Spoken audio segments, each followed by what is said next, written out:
नमस्कार साथियों, स्वागत है आपके अपने YouTube channel Sanskrit education hub में। हम पढ़ रहे हैं संस्कृत शिक्षण विधियों के महत्वपूर्ण प्रश्नोत्तर और इसी क्रम में आज का अपना ये 9वां वीडियो है। 8 वीडियो पहले अपलोड हो चुके हैं और मुझे उम्मीद है आपको वो वीडियो अत्यंत ही पसंद आए होंगे, क्योंकि मैंने इसके अंदर जो अपने शिक्षण विधियाँ हैं उन विधियों के जो महत्वपूर्ण प्रश्न होते हैं उन प्रश्नों का ही संग्रह किया है जो कि पहले एग्ज़ाम में पूछे गए हैं। तो आइए शुरू करते हैं अपने इस वीडियो को। आज का अपना पहला प्रश्न है, निम्नलिखितेषु पठन शिक्षणस्य विधि का न अस्ति। यानी कि निम्नलिखित में से पठन शिक्षण की विधि कौन सी नहीं है, कौन सी पठन शिक्षण की विधि नहीं है, ये अपने को पूछा है। तो इसका सही जवाब होगा प्रश्नोत्तर विधि। बाकी जो विधि है, चित्र विधि, वर्णोच्चारण विधि, अनुकरण विधि, ये सब पठन शिक्षण की विधियाँ हैं। जो प्रश्नोत्तर विधि है वो पठन शिक्षण की विधि नहीं है। अगला प्रश्न है, निम्नलिखितेषु लेखन कौशल से अभिवृद्धि विषयक विधि न अस्ति। यानी कि निम्नलिखित में से लेखन कौशल के अभिवृद्धि विषयक विधि कौन सी नहीं है, यानी कि ऐसी विधि कौन सी नहीं है जो लेखन कौशल की में अभिवृद्धि करती है, कौन सी नहीं है। तो इसका सही जवाब हो जाएगा ध्वनि साम्य विधि। विकल्प नंबर 6 बिल्कुल करेक्ट हो जाएगा। अगला प्रश्न है, कस्यां विधौ उदाहरणे नियमं प्रति शिक्षण सूत्रस्य अनुसरणं क्रियते। यानी कि किस विधि में उदाहरण से नियम की ओर शिक्षण सूत्र का अनुसरण किया जाता है। तो उदाहरण से नियम की ओर जो विधि है वो है अपनी आगमन विधि। कौन सी है? आगमन विधि है। अगला प्रश्न आता है, संभाषणस्य योग्यताया विकासे सहायिका विधि अस्ति। संभाषण की योग्यता के विकास में जो विधि सहायक है वो कौन सी है। तो इसका सही जवाब हो जाएगा भाषा संसर्ग विधि। विकल्प नंबर 10 बिल्कुल करेक्ट। अगला प्रश्न है, व्याकरणस्य पर्याय अस्ति। व्याकरण का पर्यायवाची कौन सा है दिए गए विकल्पों में से। विकल्प यहाँ पे दे रखे हैं, राष्ट्र अनुशासन, शब्दानुशासनम, मानवानुशासन, सैनिकानुशासन। तो व्याकरण का जो पर्यायवाची जो पद है वो है शब्दानुशासन। विकल्प नंबर ब। अगला अपना प्रश्न है, नाटक शिक्षणस्य आदर्श नाट्य विद्या अनुसरेण। यानी कि नाटक शिक्षण की आदर्श नाट्य विद्या के अनुसार। तो यहाँ पे विकल्प दे रखे हैं, उन विकल्पों को आप ध्यान से पढ़िए। 4 विकल्प दे रखे हैं और कौन सा विकल्प उत्तम होगा, कौन सा इसका सही जवाब होगा, वो आपको कमेंट बॉक्स में लिखना है। ठीक है, ये प्रश्न आपके लिए है। अगला प्रश्न अपना आता है, अर्थ ग्रहणार्थम सर्वाधिक उपयुक्त पठनम भवति।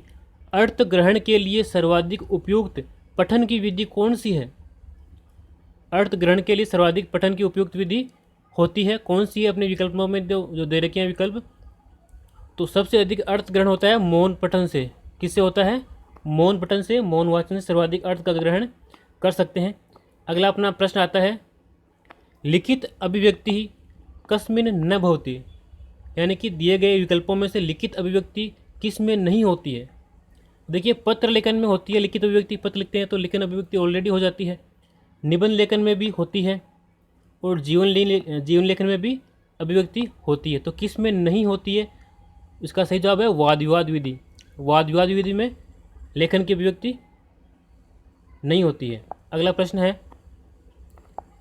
पद्य शिक्षण से प्रमुख अंग अस्ति।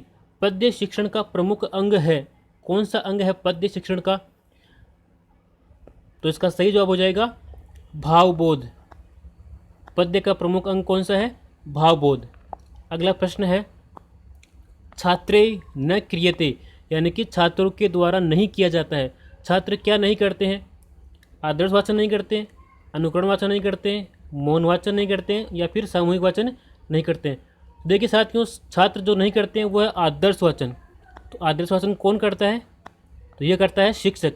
शिक्षक करता है आदर्श वाचन और अनुकरण वाचन करते हैं विद्यार्थी, और ये भी सामूहिक वाचन करते हैं विद्यार्थी, और मौन वाचन भी करते हैं विद्यार्थी। तो छात्र नहीं करते हैं, वो सही जवाब अपना हो जाएगा आदर्श वाचन छात्र नहीं करते हैं। अगला अपना प्रश्न आता है, कस्मिन् कौशले वर्तनीम अधिकम महत्वम दीयते। किस कौशल में वर्तनी पर सर्वाधिक महत्व दिया जाता है? तो वर्तनी पर सर्वाधिक महत्व अपन देते हैं लेखन कौशल में। विकल्प नंबर द। अगला अपना प्रश्न है, कस्मिन कौशले, अंतिम प्रश्न है समस्यात्मक भवति, यानी कि किस कौशल में जो अंतिम प्रश्न होता है वो समस्यात्मक होता है, ऐसा कौन सा कौशल है?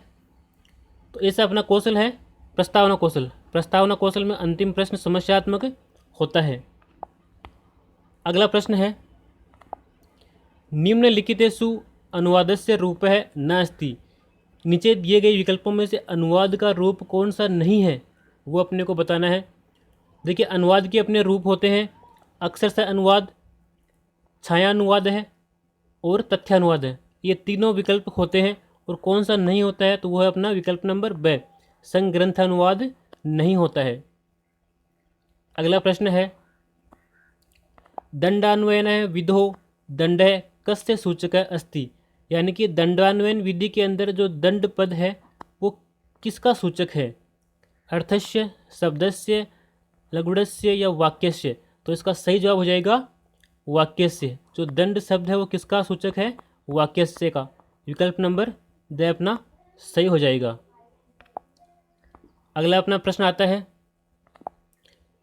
भाषा कौशलानाम सोपानानाम क्रमः अस्ति, जो अपने भाषा के कौशल के चार कौशल होते हैं उनका सही क्रम कौन सा है? तो मैंने आपको पहले वीडियो में बताया था कि इनका जो सही क्रम होता है वो क्या होता है? श्रय व प ले।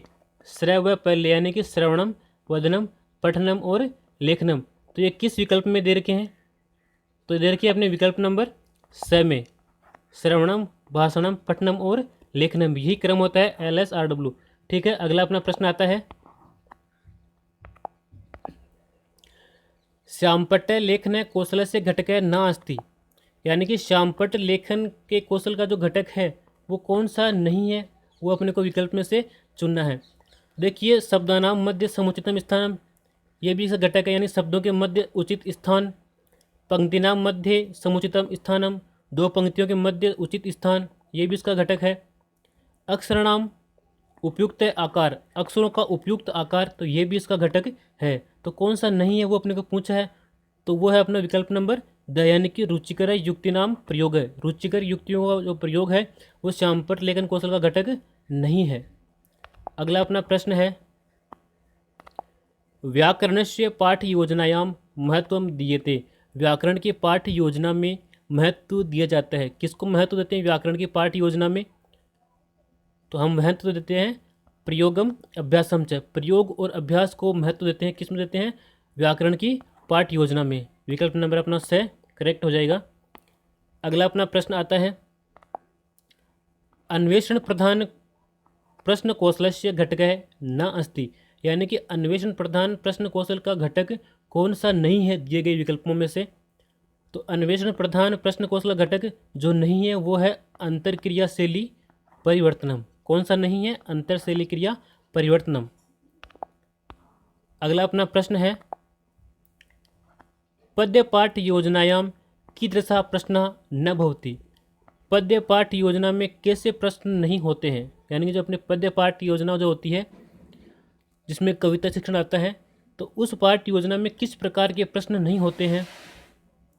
देखिए, उसमें सौंदर्य अनुभूति प्रश्न भी होते हैं, केंद्रीय भाव प्रश्न भी होते हैं और तुलनात्मक प्रश्न भी होते हैं। और कौन से नहीं होते हैं? तो वह है विचार विश्लेषणात्मक प्रश्न। विकल्प नंबर द अपना सही हो जाएगा। तो साथियों, आज की वीडियो में इतना ही। अगर आपको वीडियो पसंद आया है तो वीडियो को लाइक ज़रूर करें और अपने साथियों के साथ जो भी प्रतिभागी परीक्षा की तैयारी कर रहे हैं उनको वीडियो शेयर करें और अपना जो चैनल है उसको अधिक से अधिक लोगों तक उसकी लिंक भेजें और सब्सक्राइब करें ताकि उनको भी इसका वीडियो का लाभ मिल सके।